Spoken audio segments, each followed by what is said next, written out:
Good morning, everyone, and welcome to our final hangout from the Aquarius Reef Base, live at the bottom of the ocean. We've had an amazing week of hangouts with classrooms from all across North America. For those you don't know, my name is Joe Grabowski. I'll be your host for today, and I run something called Exploring by the Seat of Your Pants. We bring science, adventure, and conservation to classrooms across North America. And we're so lucky to have this partnership with the Aquarius Reef Base and the Florida International University to be able to bring students to the bottom of the ocean. So by the time this hangout's done, we'll have brought over 1,000 students virtually to the bottom of the ocean, which is pretty amazing. Awesome. Pretty amazing. So I'd like to introduce you guys to Carlos. Carlos, say hi. Carlos is hanging out with us at Mission Control. Hi, everyone. And he's going to take you guys on a little tour of Mission Control. And then we'll also meet Roy Bartnick. And Roy is pretty darn lucky. He's a teacher living on the bottom of the ocean. So Roy's with the Teachers Under the Sea program. He's studying sharks and the effect that they're having on coral reefs. So Roy, if you want to say hi to our audience. Hey, how are you guys? Fine. All right, give a wave. Yeah, lots of happy classrooms. Excellent. What I'm going to do now is throw things over to Carlos. But I do want to give a shout out to Mrs. McKinn's group who's just joined in. Mrs. McMinn's group. I don't see you guys on camera, but I think you can see me. If you're using Google Chrome, just try switching to something like Firefox or Safari, and I think the camera will work a little smoother for you. But Carlos. Hi everyone. So Aquarius Reef Base is the world's only undersea lab. It was deployed in 1993, 60 feet beneath the surface in the Florida Keys. This is the lab that you have here in this picture. At Aquarius Reef Tell her Base, I'm on another one. scientists conduct research Hey, Mrs. Bartnick. on coral reefs, ocean acidification, climate change, fisheries, and the overall health of the oceans. Aquarius is globally significant because it allows astronauts it gives astronauts the opportunity to train for missions and test new undersea technology. So here at Mission Control, I'm going to tell you where we are right now, and I'm going to tell you where Roy is right now.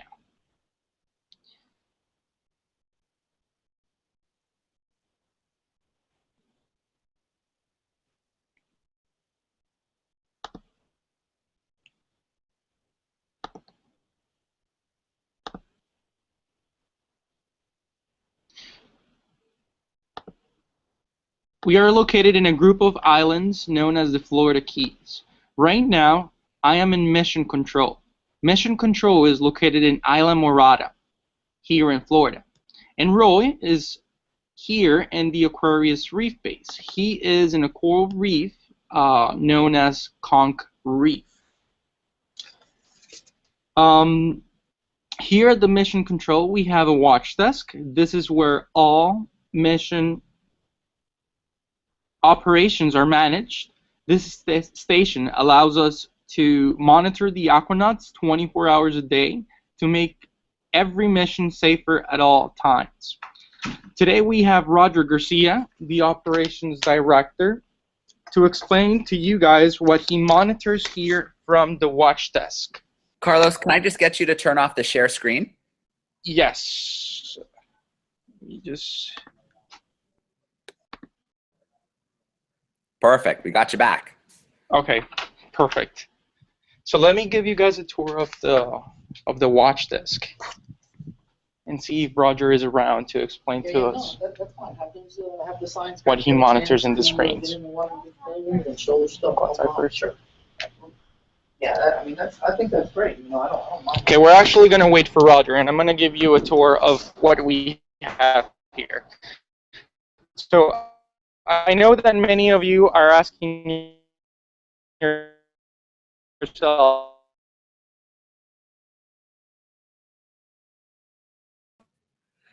Carlos, the press. can still hear me, Carlos? We've lost your signal a bit. I think you might have gone maybe a little too far from the building. And that. All right. I think Carlos went a little too far from the building, which is why we're breaking up a bit. Over here we have a gazebo. This is where the aquanauts can fill up their tanks and can have a snack when they're underwater.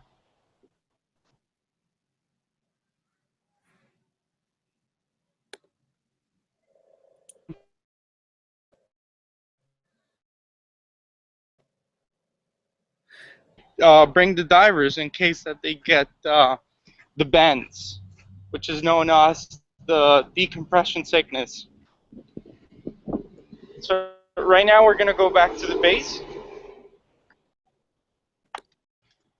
And I'm going to show you the screens that Roger sees here. Right. Right. Yeah. So here in Mission Control, Rogers monitors the nitrogen and oxygen levels inside the habitat. And he has different screens and has a phone to communicate with the aquanauts. So now that I gave you a tour of the watch desk, I want to go back to Roy and give him an opportunity to give you guys a tour. Sweet. All right, Roy, take us around and show us your digs. All right, I tell you, it looks really, really cool down here. I love showing everybody, but if you imagine living inside of a school bus, this is about the length of a school bus and just about as wide too. So right here with this cool view right here, this window, this is the very front end, the very front of the whole habitat.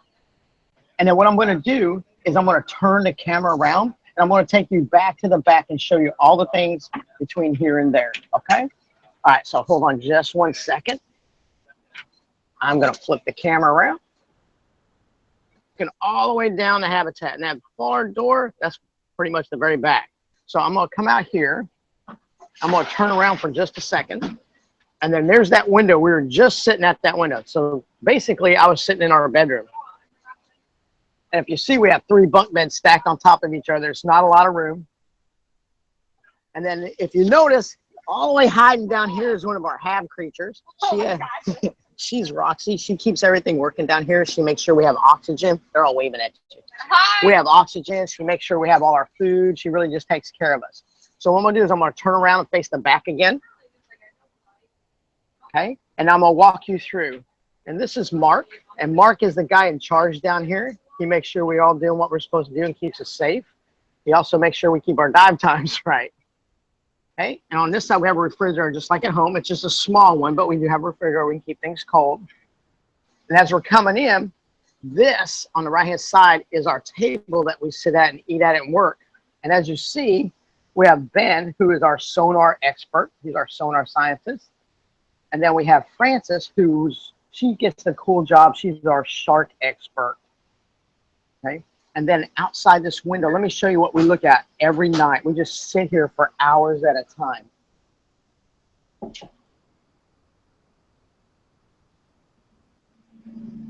And sometimes if we're really lucky, we'll see some sharks swimming around out here. And there's this huge Goliath grouper that comes in and he just kind of looks in the window every now and then at us.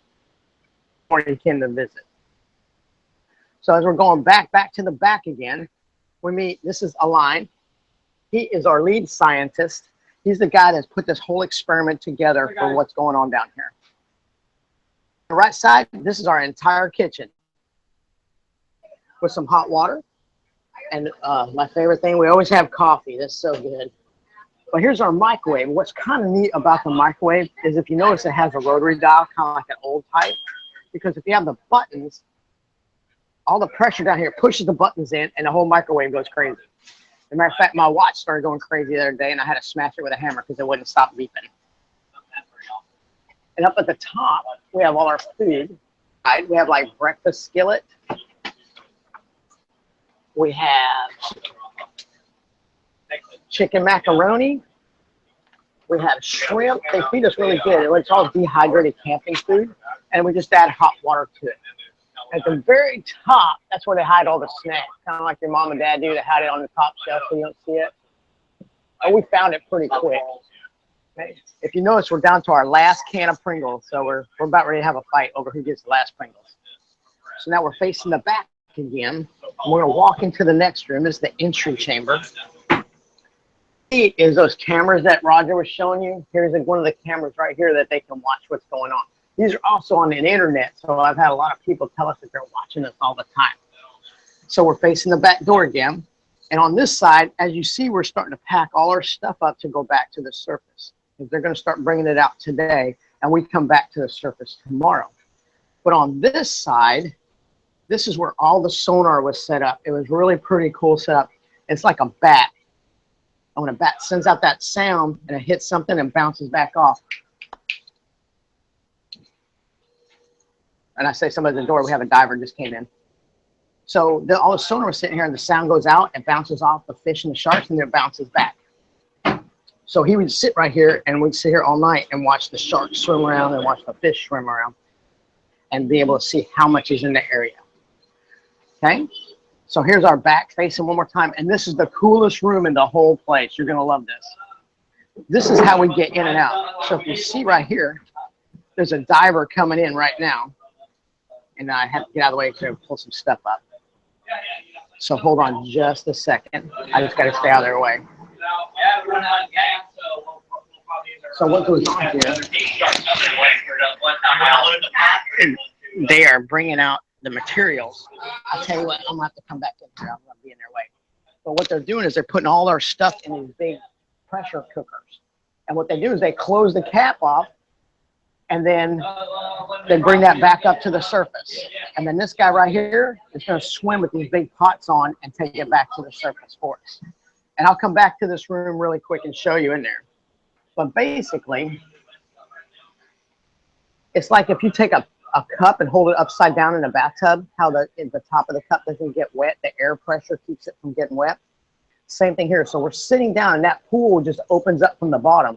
And we literally swim down, swim outside, and then we can go scuba around and do our experiments. So normally, if you're scuba diving, you can only be down at this depth at 60 feet for about an hour. Then you have to go back to the top of the surface. But because we're down here all the time and all our pressure squeezed onto us, we're saturated, we can go scuba diving for up to 6 hours if we need to. So in the mornings, we go out for about 2 hours, 2.5 hours, and we come back. And then after lunch, we'll go back out and get some more experiments done for another 2 hours.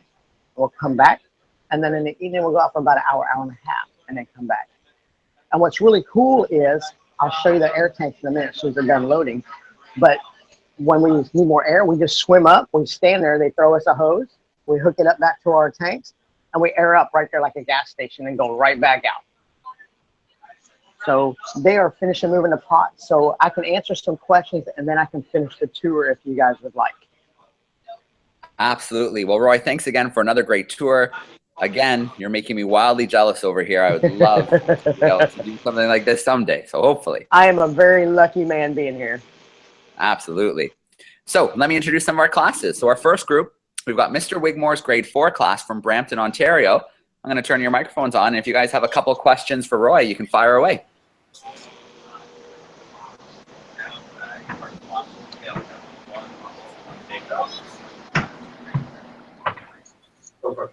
My name is Savannah. Or if it's brown. Savannah, I heard you ask about the coral reef, but I didn't hear the last part. Is the coral colorful or if it's brown? Well, a lot of the coral reefs are starting to die, so they're kind of grayish brown. They're really not very pretty, but the parts that are alive, they're so beautiful. They're bright orange and bright red, and they're bright green and bright yellow. It's like somebody did a beautiful painting down here when they're all alive and healthy. Okay. Hello. My name. Hey, how are you? Gordon. My name's Hajfir. I have a question. Yep. Like when you're Okay.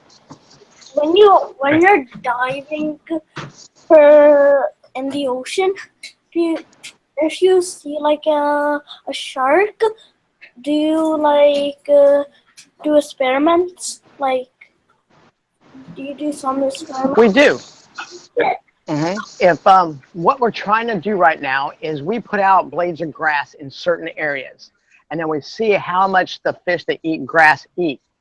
And what the experiment is, if there's a shark in the area, do the fish all run away and hide, or do they stay there and eat, kind of like, you know, when you're trying to sneak some candy and mom and dad are kind of hanging around, you just kind of be real sneaky and get some, or do you wait for them to go away and then you get some? So that's what we're looking to see what the fish do. And what's kind of cool is we had a noise maker that would bring the sharks in. So we tried that for a couple of days and that didn't work so well. So we basically put chum out there, which is basically chopped up, smelly, nasty food in these big bags.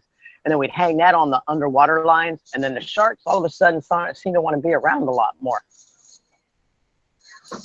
All right, great questions from Brampton, Ontario, not too far from me. I was Mrs. McMinn's group. They read my mind. So they're having, looks like, camera difficulties. They're from Schofield Magnetic Middle School, 6th grade, the white team from Stamford, Connecticut. I was going to ask if she would text me some questions, and she did it. So it's perfect. They're wondering, what do you do for fun underwater? Well, we work a lot. When we're not diving, we're trying to eat, and then, you know, of course you have to sleep a little bit. But really what we do is we sit at that table I showed you with that other porthole, and we really just kind of sit there and talk and look out the window. Usually we're up until about midnight, 1 o'clock, just talking and watching all the things swim around. Because I'm feeling a little sad that it's about time to leave, I stayed up till about 2:30. I'm a little tired now, but I did not want to leave the window watching all the sharks and the big groupers and all the other fish swim around. That's kind of what we do for fun. Well, I don't blame you at all. Mrs. McMinn's group, feel free to send another question through via text, and I'll make sure that I get it. Oh, there it is. Already ready. What's the most amazing creature you've seen on this mission? Probably the nurse sharks. When we were doing some chum out there, this nurse shark just started following. I guess I got some on me. This nurse shark started following me around like a puppy. And so wherever I swam trying to get away from it, she would just kind of follow me along. But it was really cool. I wasn't so much scared as I just wanted to get out of her way. And I did take some pictures, but I just got out of her way before she got too curious. All right, great questions. Thanks so much, Connecticut. We have a group joining us from Alta Vista Elementary. They're 5th graders, and they actually came in early so they could make this hangout today. So let me make sure your mic is on, and go ahead with your questions when you're ready. Oh, Mrs. Riley, I think you turned the mic off on your end. If you can just unmute for me.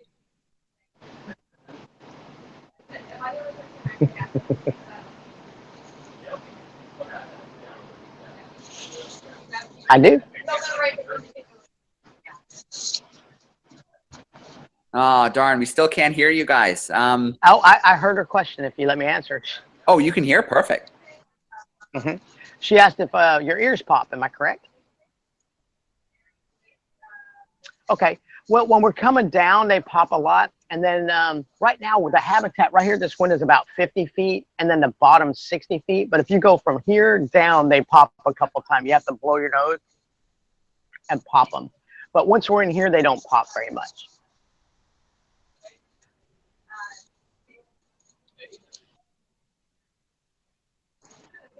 Hey, how are you?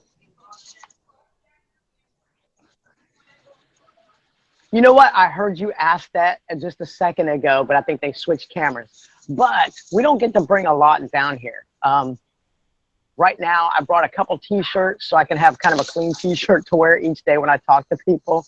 You know, you bring a pair of socks to stay warm at night. And I bring sweatpants because it's a little bit cold down here.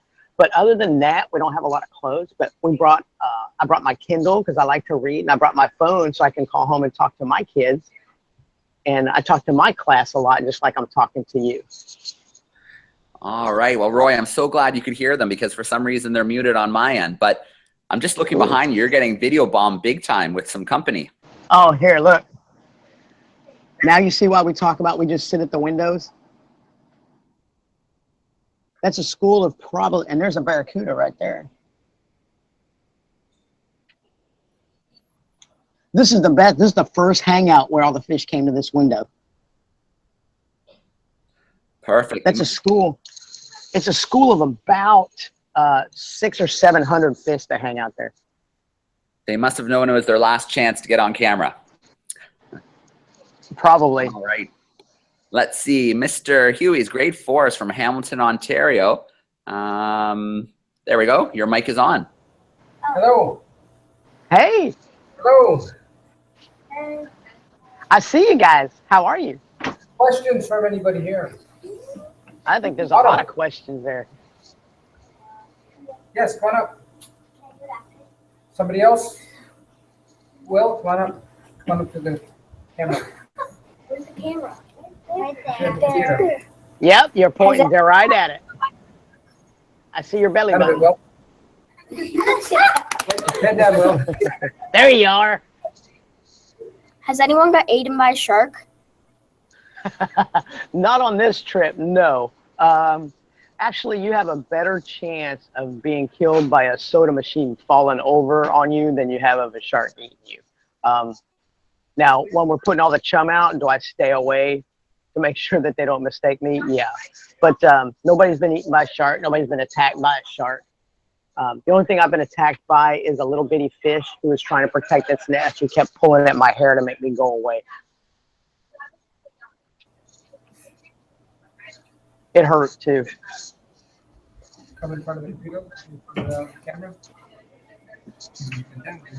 How do you get there? Hey, you know what? That's a good question. Nobody's asked that except you. We ride a boat out here from Florida Keys. We come out on a boat. It takes about an hour to get out here. And then what we do is we dive down. And remember I talked to you about how that upside down cup is? So if you take a cup in your bathtub tonight and put a piece of paper in the top, like a paper towel, and stick it in upside down, the paper towel stays dry. So think about that cup upside down in your bathtub. And what we do is we swim down and then we swim up inside that cup. And this habitat is like that cup. So that's how we get down here. Tomorrow, much pressure right now. We have so much nitrogen in our system. If we were to come back up to the surface right now, we'd have to go to the hospital because all the nitrogen would lock up our joints. We'd get really sick. So it's starting here at 4 o'clock. They're going to start repressuring us. And then we can go back up to the surface tomorrow. And that cool kid with the cool hoodie, I think you have a question for me. What's your question? You just took it off, but I like that hoodie. Go ahead. Yeah. Which kid? I'm sorry? Sorry, which kid are you talking about? Oh, it was the other classroom. He just put his hoodie off and then started to reach up. But go ahead. You have a question? Sorry. Joe, I'm not trying to take over. Go ahead, buddy. Lana? Yep. That class right there. Yep, you. Yep, you're sitting. There's a boy with a white hat or somebody with a white hat to the right of you. There you are. What experience do you have with the ocean? I'm actually from Oklahoma, so we don't have a lot of oceans there, but I go scuba diving as much as I can. And I'm very, very aware of how the ocean is. And I know that the ocean's in danger if we don't take care of it. So one of the things I do, even in Oklahoma, is try to teach kids about how important it is to take care of the ocean and to stop polluting it and stuff, because all the things that we're doing there is starting to affect everything else. Like a lot of the coral reefs are dying. And if they die, the fish that eats that stuff dies, and the fish that eats them dies. So pretty soon we're going to be in a lot of trouble. So a bunch of you guys have to start studying science to try to help us fix all this. Does that answer your question?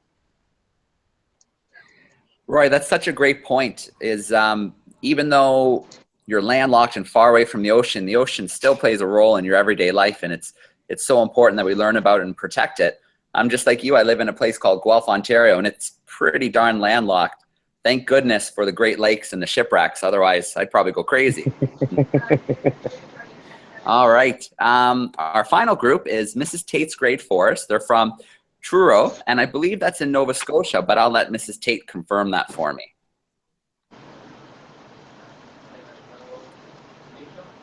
You guys want to come up and ask a couple questions?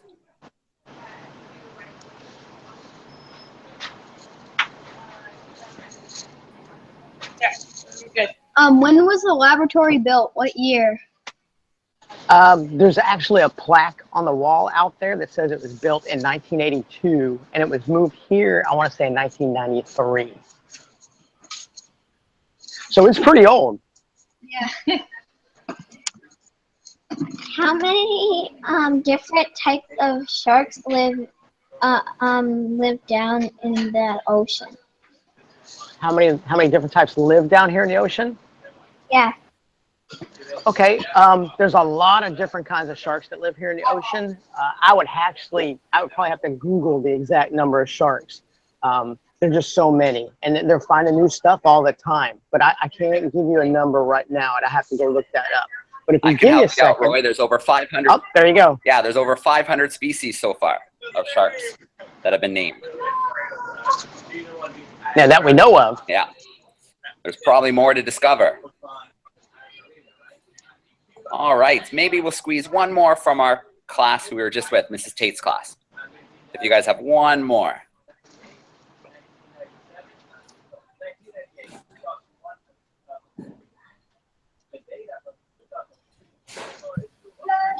Yes, we are in Truro, Nova Scotia, in Canada. Awesome. Yeah. How And one more many kinds of fish have you found? How many kinds of fish have we found? We're studying parrotfish and sturgeonfish, so we're really kind of counting those. I don't think we found any new ones this time, but I see you dabbing back there. So there's probably some new fish that they're finding other places, but the ones that we all saw here were the ones that we knew about. All right. Well, Roy, I've got one more question that came in by text from our class in Connecticut, and they're wondering, start to finish, how long has this whole process been? Maybe since you found out, through the training to being down. Actually, I applied a year ago, actually 2 years ago, and I did not get accepted the very first time I did it. They picked another lady who was an awesome woman. She rehabilitated turtles in her spare time. So, I mean, she was a phenomenal person for the ocean. But apparently I came in second place. So they had another opportunity this year, and I got a phone call and asked if I would still be interested in doing it. So I came down here about 2 weeks ago, and I did a week's worth of training, and the training was pretty tough. And I passed it, and then I was able to come down here and have this once-in-a-lifetime experience with these wonderful scientists who literally will tell you anything you want to know about anything in the ocean. Amazing. Well, Roy, Carlos, I can't thank you guys enough for helping facilitate these experiences this week. And Roy, thank you for sharing your journey with thousands of students across North America. It's been an absolute blast. Thank you for your program. I think it's so awesome. I think my class is going to start following you too. Follow the newsletter and we'll get you guys exploring by the seat of your pants. Thank you, Joy. Sure. All right. So what I'd love to do is to turn on the mics at the end and let the classes say goodbye and thank you. So it might get loud here, but here we go. Your microphones are coming on. Bye. Bye, everyone. All right, everybody, thank you so much for kicking off the new year in style. Roy, Carlos, can't thank you guys enough. Aquarius and Florida International University. We are signing off on our Aquarius Hangouts for this period. Thanks, guys. Hi. Hey. Hi, guys. Kathy and Eileen, how are ya? Hi. Thank you. They snuck in on us. Thanks, everybody.